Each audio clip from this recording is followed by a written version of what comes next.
전국 각지를 덮친 폭우로 인해 곳곳에서 피해가 속출하고 있습니다. 내일까지도 많은 비가 예고되는데요. 침수부터 산사태까지 각종 재해에 대처하는 요령 알아보도록 하겠습니다. 백승주 한국열린사이버대 소방방재학과 안전학과 교수 나와 계십니다. 어서 오시죠. 네, 일단 지금 사망자 그리고 실종자 소식이 계속 잇따르고 있습니다. 현재까지 폭우로 인한 피해 상황이 어느 정도인지부터 좀 짚고 가겠습니다. 지금 현재 사망 실종자와 구분도 모호하게 되고요. 그리고 계속 사고 소식이 접수가 되면서 한 분, 두 분 실종 그리고 구조 소식이 전해지니까 지금 현재 사망 집계는 조금 무의미한 부분일 수 있는 것 같습니다. 그런데 지금 사실 좀 걱정되는 부분은 태풍이 아니고 이 호장마로서만 산사태를 포함해서요. 상당히 지금 기간도 며칠이 안 됐는데 역대급으로 단기간에 큰 피해로 기록될 것은 분명한 것 같습니다. 지금 현재 추이를 봐서는요. 그래서 2020년에 이제 역대 최장 장마가 54일을 기록했는데 지금 며칠 사이에 내리는 비가 그때 단기간 강수량을 뛰어넘고 있거든요. 그래서 지금 수도권에서는 좀 다행히 수도권에서는 이렇게 장마전선이 아래로 내려간 상황이지만 중부 지역 전역의 경보 상태이기 때문에 지금 현재도 사고가 계속 발생하고 있습니다. 그래서 지금 저 화면에 보이는 숫자보다도 조금 더 피해가 점점 더 커질 것으로 우려됩니다. 네, 지금까지 집계된 사망 그리고 실종자 수치에서 조금 더 증가할 가능성이 있다는 점을 좀 짚어주셨는데 사실 잠깐 언급을 해주셨다시피 역대급 최장 장마라고 예상이 되는 만큼 지금 이 현장에서 좀 구조를 하거나 수습을 하려는 상황도 그리 안전하지만은 않은 것 같거든요. 네, 그렇습니다. 지금 우리 정선 피암 터널 지금 산사태 지금 진행 중이죠. 지금 아직 복구는 엄두도 못 내고 있는데요. 그 사고 영상을 보더라도 1만 3천여 톤의 토석이 두 차례에 걸쳐 쏟아져 내립니다. 그러니까 그 재난은 엄청난 피해가 되고요.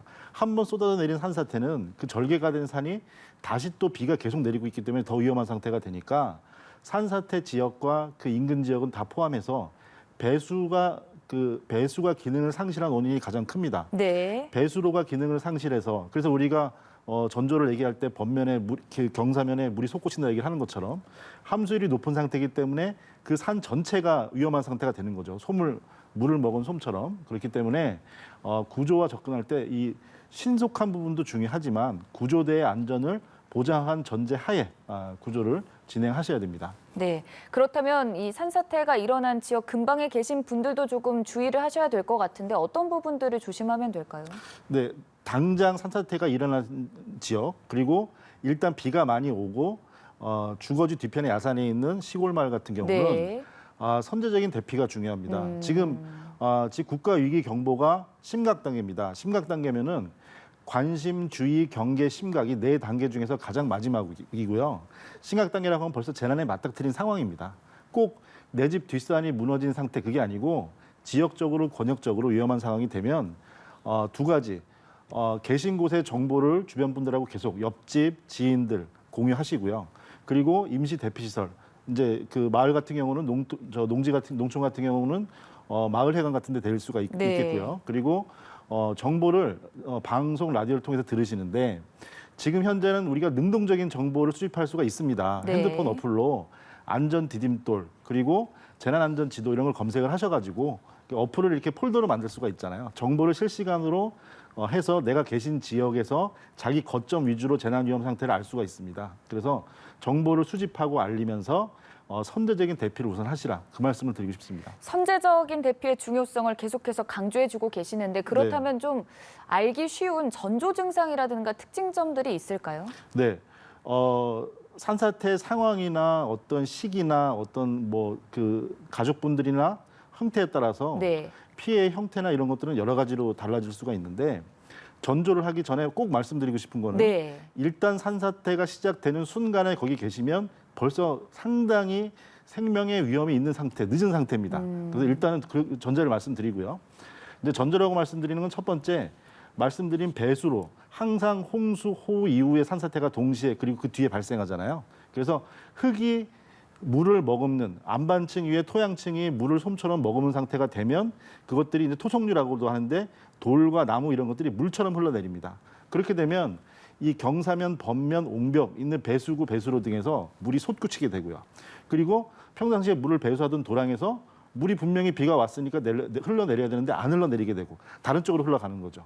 그래서 지상에서 나무가 쓰러져 경사진 모습이 보이고 그리고 우직근우직거리는 소리가 들립니다. 눈으로는 네. 부러지는 나무가 안 보여도 그 토양층에서 땅을 그물처럼 붙잡고 있는 나무 뿌리들이 밑에서 지형이 바뀌게 되면 끊어지게 되거든요. 그래서 나무 부러지는 소리, 물의 솟구침, 배수 경로의 변경 이런 게 생기면 당장 산사태가 시작된 거기 때문에 네. 예, 그때가 되면 지자체 119에 신고하시고 즉시 대피하셔야 됩니다. 그러면 그 대피하는 장소는 어떤 곳들이 있는지를 다시 한번 짚어주시면 좋을 네, 것 같습니다. 대피 장소는 그 대피하는 순간으로 따지면 일단은 그 쏟아 내려오는 방향을 보게 되면 네. 물이 흘러내리는 것처럼 지금 화면처럼 흘러내리는 상태가 되기 때문에요. 네. 내리는 방향에서 수직으로 옆으로 피해야 되겠죠. 마치 하천에 떠내려갈 때 옆 두구로 건너오는 거나 똑같습니다. 그렇게 올라가고 그다음에 그 내려오는 공간이 좁다면은 높은 곳으로 올라가셔야 되겠죠. 네. 내려가서 보이게 되니까. 네, 네. 네, 그런 부분이 되고요. 그리고 선제적인 대피로 말씀드린 부분은 현재 임시적인 관공서 우리가 뭐 많이 알던 체육관 이런 것도 있지만 지자체별로 임시 주거 지역도 제공하고 있습니다. 그러니까 밤에 간단한 생필품 같은 걸 준비하시면 가서 잠깐이나마 머무르실 수도 있기 때문에 불편하시더라도 안전 측면에서는 선제적인 이동, 주변에 그 재난 안전 앱을 통해서 그 주변 위치를 자기 거점 위주로 알려주거든요. 예, 그래서 그렇게 좀 선제적으로 피하시기를 당부드립니다. 네, 산사태가 발생하는 그 위치를 기준으로 했을 때 네. 뒤를 돌아보고 가는 것이 아니라 수직적으로 그럼요. 그 대피하는 것이 속도는 필요하다. 절대로 이길 수가 없습니다. 아, 이길 네. 수가 없고요. 그래서 흘러내리는 방향 옆방향으로 피해서 높은 곳으로 잠깐 임시적으로 대피해 계시다가 서두에 말씀드린 대로 산 전체가 위험한 상태입니다. 물을 네. 머금기기 때문에. 그래서 신고를 하시고 그리고 대피를 하셔야 되겠죠. 그러면 아까 잠깐 중부지방 아래로는 다 경각심을 가져야 된다고 하셨는데 위험 네. 지역이라고 하면 그 아래로는 다 지금 경계를 해야 된다라고 하시는 말씀. 그렇게 되고요. 산사태에 대한 위험은 지금 서울, 경기 북부 지역도 다 포함됩니다. 네, 알겠습니다. 함수를 가지고 있기 때문에 그렇습니다. 네, 알겠습니다. 네. 침수 피해에 대한 얘기도 좀 해보겠습니다. 지금 계속해서 이 침수 피해 관련한 소식들도 많이 전해지고 있거든요. 네. 이 부분은 현재 집계된 상황이 어느 정도입니까? 지금 당장 들리는 사고 소식에서는 지금 오송 지역 그 지하차도 침수 사고가 네. 제일 좀 심각한 것 같습니다. 사망자도 발견이 됐다고 하고 실종자도 구조 단계라고 하는데요. 지하차도에서 내려갔다 올라오는 지하차도에서 물이 찼다는 얘기는 고립이 된 상태에서 갇혀 있는 상황이거든요. 그래서 다시 말씀드리지만 현재 도로에서 비가 많이 오니까 물이 흐를 수는 있겠죠. 그렇지만 도로변이 아니고 중앙선까지 물이 들어왔으면 그 도로는 배수 기능을 상실한 겁니다. 그 깊이를 떠나서요. 네. 그렇기 때문에 특히나 더 지하차도라고 하면 물이 고인 것이 보이고요. 조금이라도 높이와 상관없습니다. 지하철도에 물이 고여 있는 게 보이면 반드시 우회하셔야 되겠고요. 뭐 출퇴근 시간이든 불가피한 이동 거리를 이동하실 때는 네. 꼭 평상시에 다니시던 지하차도를 우회해서 경로를 잡으시기를 그렇게 부탁드리겠습니다. 우회를 한다고 하면 어떤 쪽으로 생각을 기본적인 하면 될까요? 지하차도를 도심지 지하차도 같은 경우라고 하면 네. 지하차도는 그 신호를 예를 들어 사거리에서 신호를 받지 않고 빨리 갈 수 있게 할 수 있는 거잖아요. 네. 예, 그래서 그 오른쪽으로는 반드시 신호등이 포함된 지상도로가 있습니다. 그러니까 당장 맞닥뜨리면 지상도로를 피하시게 되고요. 그리고 거리를 길게 잡는다면 또 아예 그 지하차도가 있는 구역을 우회할 수도 있고 그렇게 되겠죠. 그러면 가다가 물이 갑자기 빠르게 차오른다면 그때는 어떻게 해야 됩니까? 네, 지금 그 오송 지역도 그렇게 보이는데요. 네. 이게 천천히 차올라서 어떤 통제를 하고 안내를 하면 좋은데 전국적으로 이런 급박한 상황에서 하천도 범람이 있고 수위가 달라지니까 갑자기 차오를 수가 있겠죠.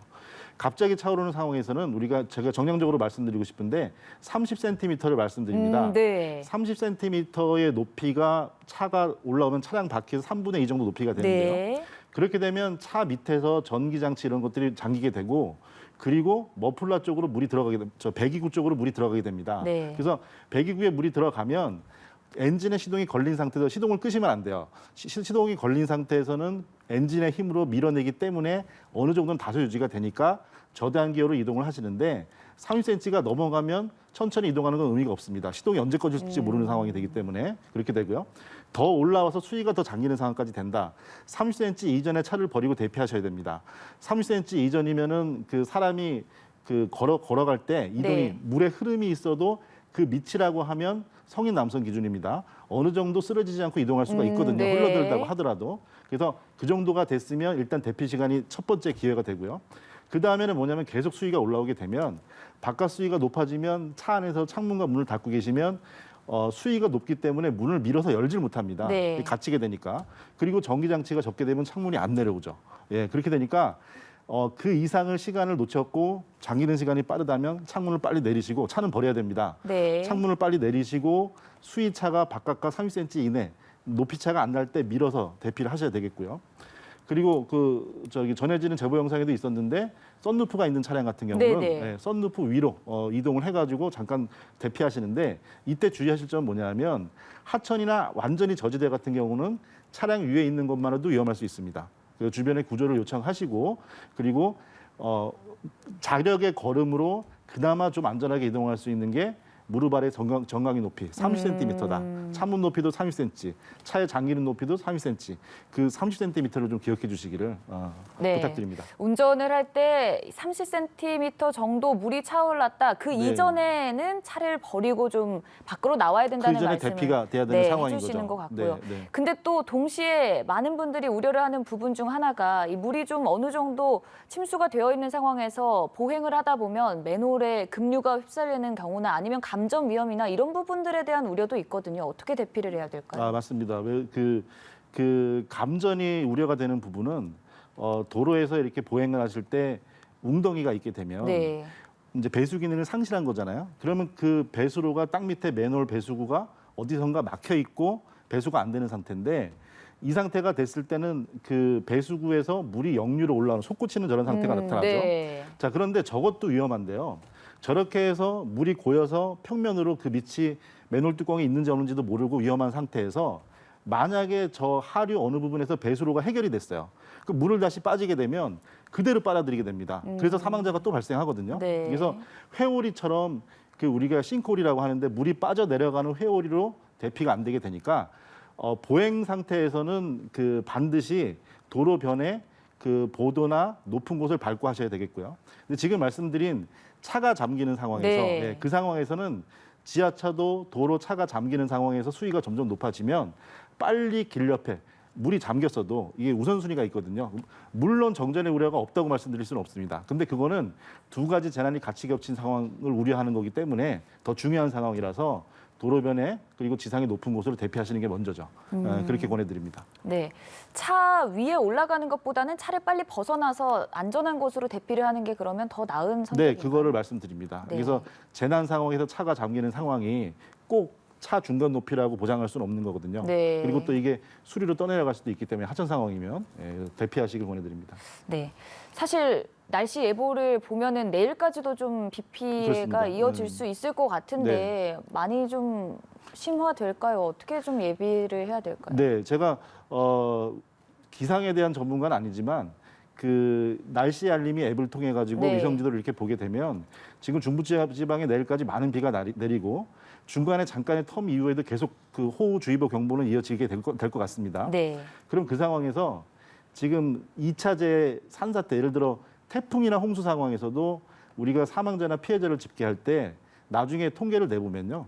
거의 절반 정도가 또 산사태 피해자입니다. 그렇게 되기 때문에 지금 현재 비가 내리는 상황이 잦아들더라도 그 이후에 비가 멈추고 나서도 산사태는 발생할 거거든요. 또 어디선가 분명히 할 겁니다. 그렇기 때문에 재난 상태는 지금 당장 비가 오는 동안만이라고 아니고 그 뒤에도 지금 이달만 해도 원주 가막산에서도 등산객 사망 사고가 있었습니다. 네. 비가 그치고 많이 왔는데 그치고 올라가다 낙석으로요. 그래서 산사태까지는 최소한 큰 비가 지나고 2주 정도까지는 위험한 상태이기 때문에 이동에 주의를 하시고 또 휴가철이잖아요. 휴가 계획 이런 것도 조금 미루시고 네. 그런 게 필요합니다.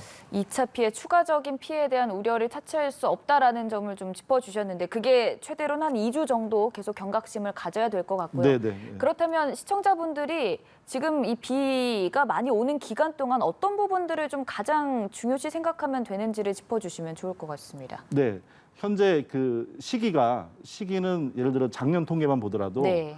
1270여 건의 산사태가 작년에 발생했습니다. 네. 그리고 그중에 80%가 7월과 8월에 발생했습니다. 그렇게 되면 그냥 두 달로 나누기만 해봐도 하루에 15건. 그러니까 이제 비가 지금처럼 장마가 집중적으로 오면 훨씬 더 수십 건으로 집중이 되겠죠. 네. 더군다나 이제 올해는 20년 만에 지금 산사태 피해가 좀 이른 감이 있는 게 20년 만에 5월 달 산사태가 발생을 했습니다. 그래서 초기에 비가 강력하게 많이 내리고 있는 상황이니까 두 달 정도, 그러니까 7월, 8월 우기 동안은 산사태가 지속적으로 전국에서 예년도 그래왔지만 올해도 특히 더 계속 발생을 할 겁니다. 예, 그래서 뉴스에 접하는 그냥 아주 우연히 희소성이 있는 그런 사고가 아니고요. 어디든지 네. 일어날 수 있기 때문에 계시는 특히나 주택지 같은 경우에 뒤에 옹벽이나 벽면 야산이 있으면 물이 솟구치는지 배수로가 잘 정비가 되고 있는지 그런 걸 평소에 살피셔야 되겠고요. 그리고 굳이 이동을 하시거나 어디 가서 계획이 있으시다면 그런 지역은 피하시는 게 맞습니다. 네, 알겠습니다. 이번 달 그리고 다음 달까지도 경각심을 놓을 수 없을 것 같은 상황인데요. 일단 더 이상의 피해가 없길 바라면서 네, 오늘 또 백승주 소방방재안전학과 교수님과 함께 여러 가지 부분들 짚어봤습니다. 고맙습니다. 감사합니다.